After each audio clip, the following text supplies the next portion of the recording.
दाल दस कद असीं आज़ाद होवांगे ते कद असीं दिल तो साफ होवांगे। अपने आप नाल नफरत करिए ते कद असीं आबाद होवांगे। नफरत नाल ते कुछ नहीं बनदा, होर असीं बर्बाद होवांगे। सोचां दे विच उम्र लगाती, रब्बा कद आज़ाद होवांगे। झूठा नहीं कोई साथों वड्डा, ओए सच दा कैदा कद बड़ांगे। झूठ पिया मारे मन अंदरों ते, कद असी सच दे बोल पड़ांगे। तालब बेड़ा पार उदों लगी, जद असी हक दे नाल खड़ांगे। जद असी हक दे नाल खड़ांगे।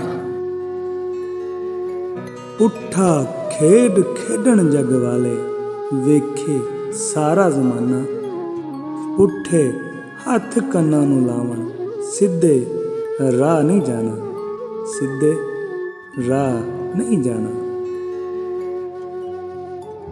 तुसीं सुणदे पे हो मां बोली पंजाबी ते चैनल तालब पंजाब दा। ते तालब पंजाब दे चैनल सबसक्राइब करो, लाइक करो, शेयर करो ते कमेंट दे विच दस्सिया जे कि साडी वीडियो तुहानूं किस तरह दी लगी।